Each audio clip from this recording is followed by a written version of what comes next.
is to the Blessed One, to the Perfect One, and Supremely Enlightened One. Salutations to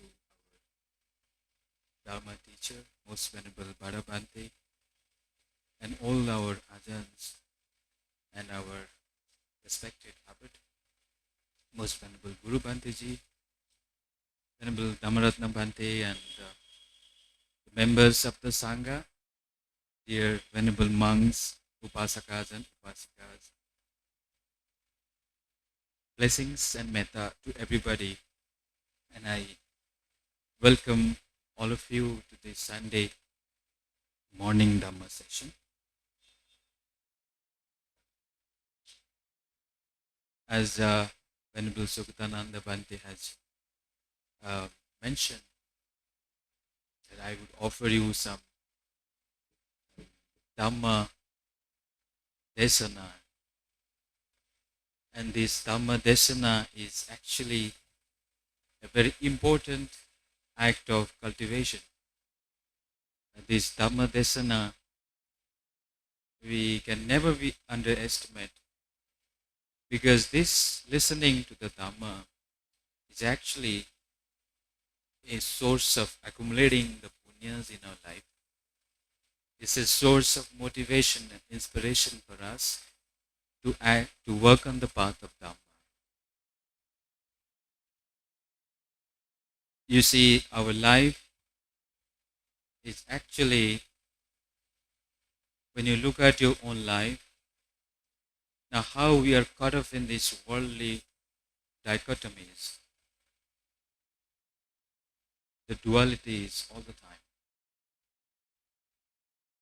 We are beset by insecurities and uncertainties in our life. We call them as Loka Dhamma. So this Loka Dhamma either following us or we are following them in our daily life. We have gain and loss, lave, alave.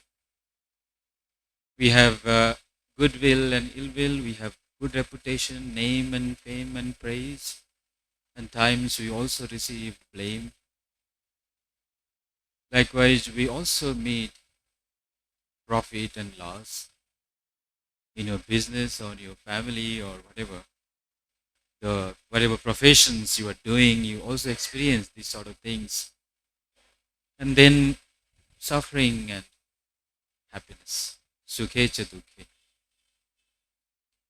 These are called the 8 Loka Dhammas. And this nature is such that they are insecure and uncertain. And when we go after them, we end up with suffering and we lose our peace. Many times we also don't know that how do we face these worldly things. And in the process, we also being miserable. We become sorrowful, and we have a lot of frustrations and agony just by pursuing them. So Buddha says, soka domanasa, sorrows and lamentations. And when these sorrow and lamentation take over the mind, and its mind get polluted, and then we have even more difficult task to purify the mind. So when we face this sort of worldly dhammas, every day, every single day, every given day, we face either profit or loss, gain and name and fame. We also face happiness and suffering, and so on and so forth. But actually, have we ever thought that how do we face them? If the nature of these worldly conditions, worldly dhammas is such, what is the dhamma that we should uphold and practice so that these things will not affect us and we remain secure? If we look at these Mangala Suttas, the Buddha said, of course at the end, out of the 38 blessings, the last 4 is it is the culmination of all the 38 blessings. And the Buddha said that Futtasa lokadhamehi chittang yasa nagampati asokang virajang kem etang mangalamuttamang. That means when our mind is no more trembled, no more second by these worldly conditions, Loka Dhamma, which I just mentioned, then this mind is free from sorrow, the mind is free from lamentation, and is free from defilements. And when, at that moment, when his mind is free from all this, the Raja means dust, the pollutant, defilements. Mind is free from that, then you reach to the secure state. And that, what is that secure state? Is the liberation. We are not secure. Why we are not secure? Because we are all the time bombarded. All the time we carried away and swing from this end to the that end. And like, you are swimming in the ocean and endless and endless. You don't know where to go. Imagine you are alone in a vast ocean. You are swimming. Ever encompassing water. And then you don't know where to go and you just swim. In the same context, when you see we are in this Loka Dhamma, we are cut off in this Loka Dhamma, therefore we are not secure. Because this Loka Dhamma, the nature and function is that they take away our peace. Every single day you experience them in any way, in any form. Whether, you have some loss and then you are in pain. You lose your mental peace, you are in pain. Or you lose your loved ones, then you feel suffering. You feel, deserted. You feel like you have lost everything. Sometimes you get good name and fame and you're happy. And then at the next moment, all these name and fame are gone. But we don't realize that this is the very nature of the things. We don't want to create anything. The worldly things, it arises and it ceases as naturally. But the problem arises when you attach to those things and you're trying to create something else, which apparently is not you. So the causes and conditions, if you look at these things, it's not the outward things. What you see outside, that is not the cause. The cause remains in the mind. Therefore the Buddha said the mind is not second. The mind which is not second, that means your mind is very strong and disciplined and cultured and developed. Then your mind will no more bother. And you know what are they. You know the nature of the things. And then you just let them go. You just see and not affect it. But when you look at our own life, we, in a given day, if you take for morning and evening, take for instance, how many times you actually reacted to these worldly conditions? How many times your mind get agitated, stressed out, or depressed, or lot of worries of unknown, worries of things which really is not belongs to you. Then you know that, oh, my mind is really at this state, which colored, we just get affected and colored with all these things. So in this situation, when you're going to extremes, Buddha says this kind of, we can name them as extremes, a sort of anta. When you have pleasure, there is one extremes. When you have sufferings, dissatisfaction, worries, then there is another extremes.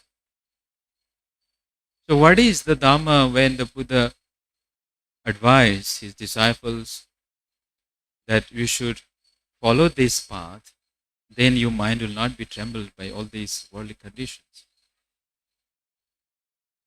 As I explained, worldly conditions, they give us a lot of sorrow, and they are eight, 18 numbers, as I already mentioned. And I don't have to remember these. You just look at your own life and say, see, what is that? You read your life's book and then note down how many times there is loss, how many times the gain has come, how many times I reacted to name and fame, and then I attach to so much so that even I lose my happiness or peace just pursuing after this name and fame. And how many times you go through this suffering and happiness.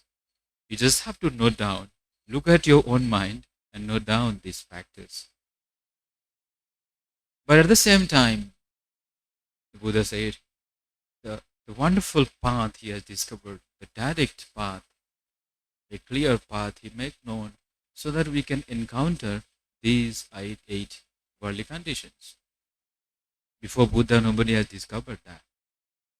Like now, you are all going through the same way. You think that this is my way. I have to go after this name and fame. I have to follow this prophet. I have to go after this. Then my life is worthwhile. Otherwise, I am nothing. To whatever cost it may cost, you just pursue after them. Even you neglect your mental well-being and peace. But there is a path, the Noble Eightfold Path, the Eightfold Path, which is made known by Lord Buddha in the first discourse called Dhamma Chakra. We're going to celebrate this Dhamma Chakra the next week. The first sermon which is set in motion by Lord Buddha at Varanasi, Isipatana. And this path is just the opposite of this Loka Dhamma. This path is not leading to Loka, but it is leading to the supermundane path of Lokuttara. This path is going beyond the world, going beyond this conflict, going beyond these sorrows and lamentations, fear and worries, and so on. Any kind of suffering you name. Right? What is that path? Okay, we know this is the path. But we never know how this path, how this Dhamma Chakra actually working. How this Dhamma Chakra is just opposite of Samsara Chakra. Right? Chakra is a sort of a wheel. And as long as you set in motion, the chakra will rotate till it moves with that power, that energy. But the Samsara Chakra is actually moved through the power of this worldly things, this Dhamma which rotates. Of course, you can say the ignorance and cravings, it rotates. Birth, death, rebirth, birth, death and rebirth. What is the cause of that? The cause is craving and your own ignorance. But here, this path, Sila, Samadhi and Panya, the Eightfold Path, it is the path leading to the cessation of all suffering. So the problem in this imperfect world, we try to make the things perfect. But to perfect means you have to end all the sufferings. And to end all the sufferings, you have to put into practice this Eightfold Path into our life. Through Sila, when I say Sila, it means right action, right speech and right livelihood. When we say Samadhi, it's just not the Samadhi. It is not just one factor. It is collective factors of effort, mindfulness and concentration. When you say wisdom, it's not just wisdom. It is about setting right, transforming your views and uplifting, transforming your thoughts. Right thought and right views, right understanding. When we look at your own life, are we really living in accordance with this Dharma? When you say that, just take a measurement that how much Dhamma you have through this Noble Eightfold Path, how strong your mind is, and how strong these Lokiya Dhammas are. When you put into a comparison, we realize, oh, I'm more into this worldly Dhammas.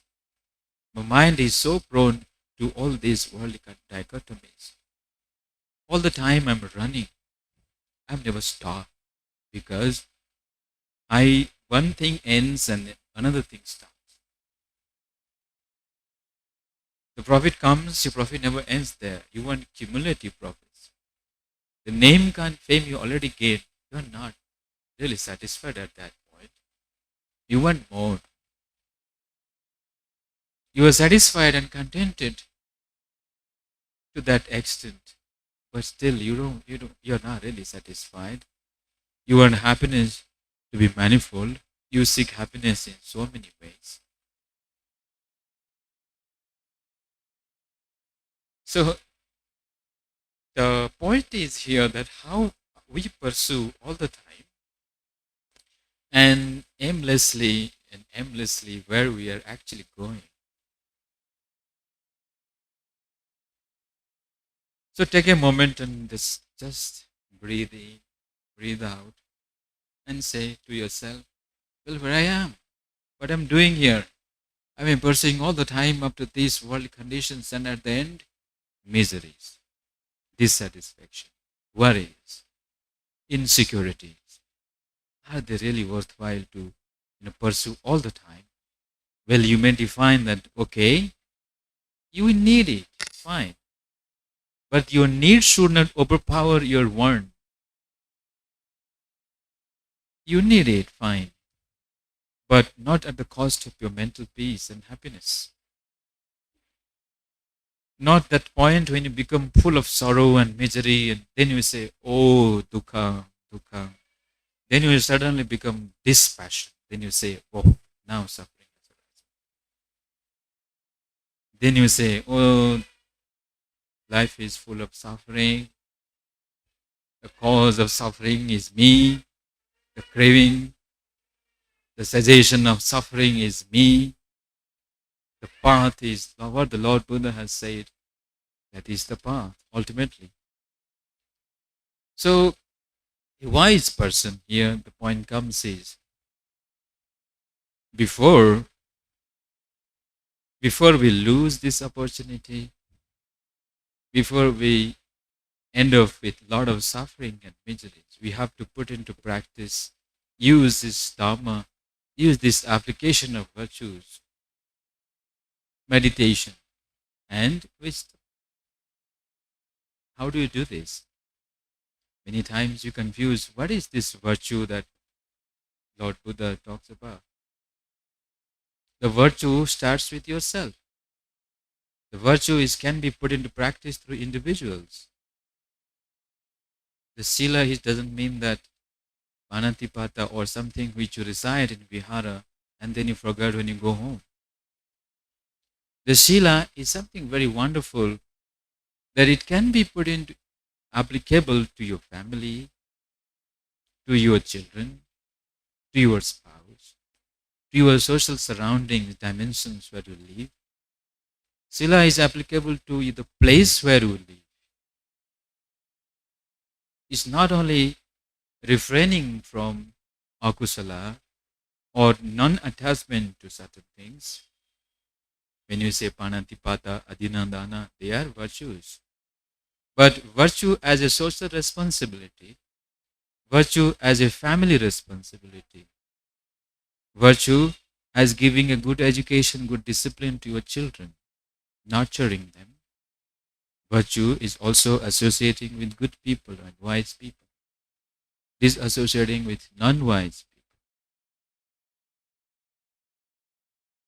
Right? So the entire thing, when you look at these and you follow these virtues, whether it is in the family or whether on individuals, whether your responsibility towards your children, towards your husband and wife, right? Or towards encouraging each other, come to the monastery, practice Dhamma, practice Dana, Shila, all comes under that, right? Then only you say, I have perfected these virtues. Then your virtue is in line with right livelihood, right speech, and right action.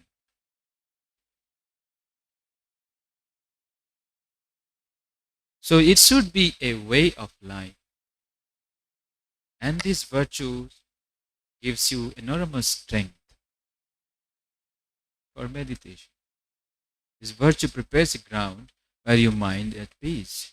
The mind is naturally, become uplifted and trying to meditate.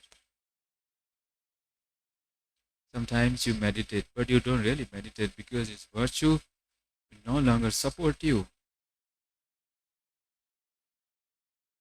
Then you have this right mindfulness, then you have right meditation, meditative concentration, and the efforts.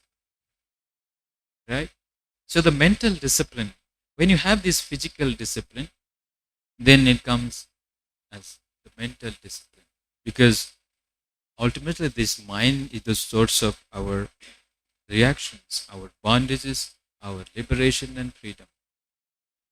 So it is essential, very much important that we should train this mind. And training this mind is the only way through meditation, through mindfulness, through concentration. And all these things, the mindfulness and concentration will come when you really put forth effort. Like many of you are coming diligently, right? You have been practicing it every Sundays, or when you go home, you set for some time for yourself, for meditation, just to develop concentration. Then this meditative exercise, will take you to the next level to lead you up to right understanding. And your thought will transform. Your thought will change. Your process of thought, maybe you have some sort of perverted thought, which are not right. But through meditation, these thoughts will start to change. Understanding will change.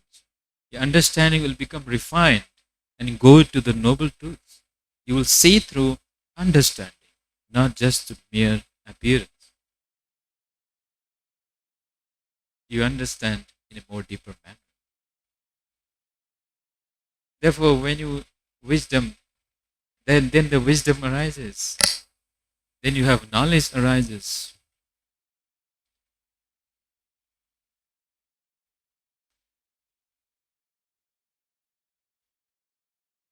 Knowledge arises into the things which you never know before. So, then your practice, as in your practice strengthen, your practice becomes stronger. Then you see the cause. Then you see the cause of your own attachment towards these worldly conditions. You will leave them and let them go. You see, this is the nature. This is how I will keep my mind secure. This is the way that I keep my mind unpolluted. Keep my mind safe from sorrows, lamentation, fear, and worries, displeasure, and so on. Now, especially at this time when we have this kind of problems is so common now, the mental health. We have depression, we have worries, like not only the young, yes, young, old, young has their own problems. Old people say, oh, nobody is there to look after. They have their own worries, right? So the best way to tackle this is the Dhamma. The more you take this Dhamma to your heart, the more it brings blessings to our life. The more you take this Eightfold path to your life, more close you go to the Buddha, to the Dhamma, and to the Sangha. So this way, as I said in the beginning, the Dhamma is not beyond your own life.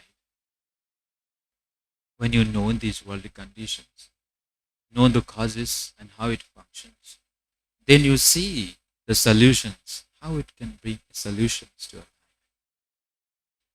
Buddha's teaching is so amazing that it gives us the solutions to end our sufferings.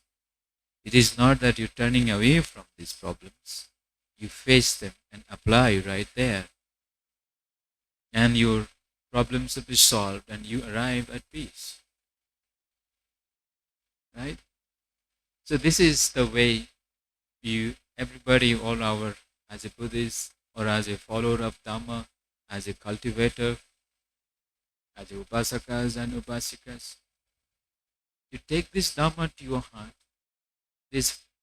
perfect these qualities as a virtues, whatever virtues you undertake,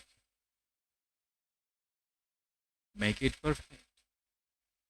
You see, when you perfect these virtues, this is your blessings. Then you get this fruit of blessings of your life.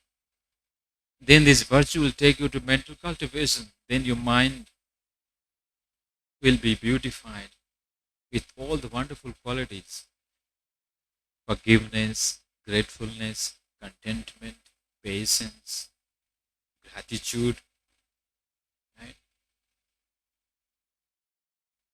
Listening the Dhamma, discussing the Dhamma, full of metta, compassion. All these mental qualities will start to, take birth in the mind. Now our mind is completely clouded and confused. Due to non-clarity, our mind really it's not a place of good things anymore. Your mind is supposed to be the good place of beautiful things, precious things. But now our mind is so crowded. It's just like a golden plate, and you throw that plate into the corner. And you never go there and never wash it. Once you realize, oh, such a precious golden plate, hundred thousands of rupees, I have thrown it out. You go and wipe it. You clean it. And then you see shining and radiant the gold plate. So this is the discovery. You have to know that my mind is really now full of defilements, or it is polluted, clouded, covered with all these factors. I have to do something. I have to uncover it. I have to clean it every single day. Why do we need to clean it actually? Because the sense impression is coming through all the time. His mind is contacting with sense impressions. And then there is a feeling. That feelings, that contact, like the clothes which you wear, a good, very clean clothes. You wear it number of times, it becomes dirty. Likewise, your room, every day you clean and sometimes you don't clean. For 1 week. You leave your room 1 week dirty. Or you throw this cloth in the cupboard, never opened it, also very bad smell, right? It's also dirty. Why I'm giving the example, your mind is not different. Likewise, you have to see that my mind, if I let them just go and go into the world, go after these worldly conditioned things, and then naturally it loses clarity. It becomes impure.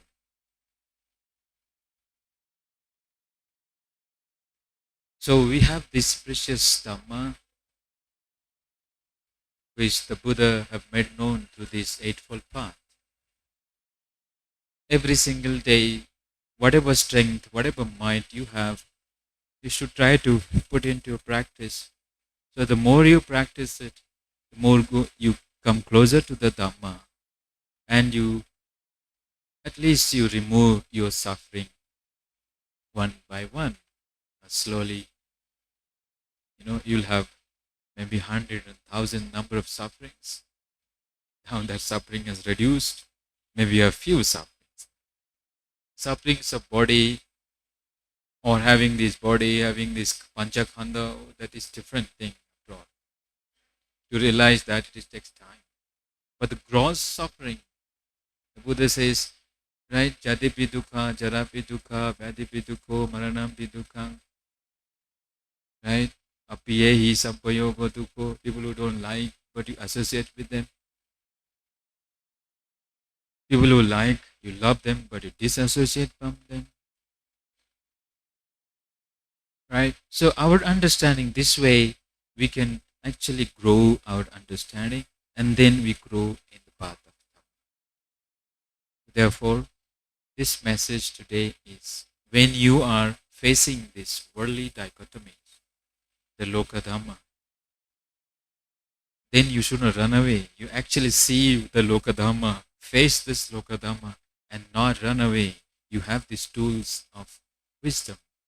You have the tool of Eightfold Path, understanding, your mindfulness, your knowing, your clear knowing, your virtues. These are the supportive conditions will come and support you to face them. Then you not feel that I am alone. You feel that you are very much supported by this Eightfold Path. So to see and realize this Noble Eightfold Path is actually utmost important. Being a Buddhist, we should go one step further. We go ahead. And how do we see this Noble Eightfold Path? How do we see in every single situation and relate it to our life? Then you are growing actually. You are growing in blessings, you are growing in Dhamma. So today at this point, I will leave it at this time. I leave it up to you that you should contemplate this, my virtues, for example. How do I become a virtuous person to me, first of all? How I become a virtuous person to my children and wife? How I am a virtuous man, a good man, a Satpurusha to my parents? How am I a good friend to my friend? How am I a good husband to my wife? How am I be a good family man so that people respect me, honor me in the society? After all, how am I a good practitioner of Dhamma in my life? That should be the goal of each and every one of you. Right? So I have let this thing related Noble Eightfold Path and 8 worldly dhammas. So I hope you have understood this. May the blessings of Triple Gem be with you all.